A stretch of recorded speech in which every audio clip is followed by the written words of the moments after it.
তো হ্যালো বন্ধুরা, আমি সব কাজ কমপ্লিট করে তো এবার রান্নায় চলে যাব। তো অনেক যা কাজ ছিল সব করে নিয়েছি।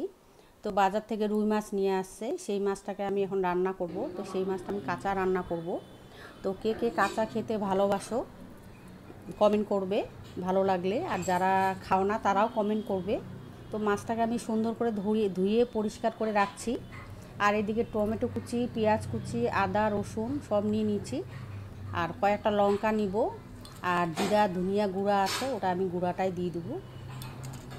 তো চলো এবার আমি মাছটাকে সুন্দর করে লবণ হলুদ দিয়ে একটুখানি লেবু দিয়ে মেখে রেখে দেবো। লেবু দিয়ে দিলাম, বেশি একটা দিব না, অল্প একটু দেবো। আর যারা লেবু খান না তারা লেবুটা না দিলেও চলবে, কিন্তু লেবুটা দিলে একটু ভালো লাগবে খেতে। তো আমি তেল দিয়ে দিলাম, ওখানে তেজপাতা, শুকনো লঙ্কা, কালা জিরা ফোড়ন আর পেঁয়াজটা দিয়ে দিলাম। পেঁয়াজটা ভাজা ভাজা হয়ে গেলে টমেটোটা দিয়ে দেবো। ভাজা হয়ে গেছে, টমেটোটা দিয়ে দিলাম।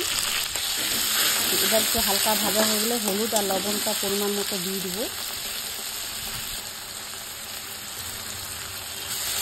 আর একটু হালকা ভেজে নিয়ে আমি যে মশলাটা করলাম, আদা জিরা ধনিয়া গুঁড়া লঙ্কার গুঁড়া, এটা আমি একসাথে দিয়ে দেবো।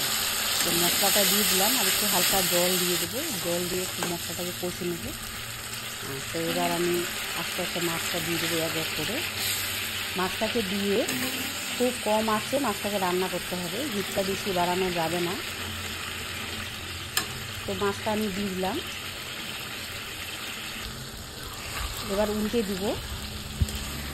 মাছটাকে এইভাবে আস্তে আস্তে হিট দিয়ে রান্না করতে হবে, বেশি হিট দেওয়া যাবে না। তো আমার অর্ধেকটা হয়ে গেছে রান্না, তো একদম এখন রেডি হয়ে গেছে।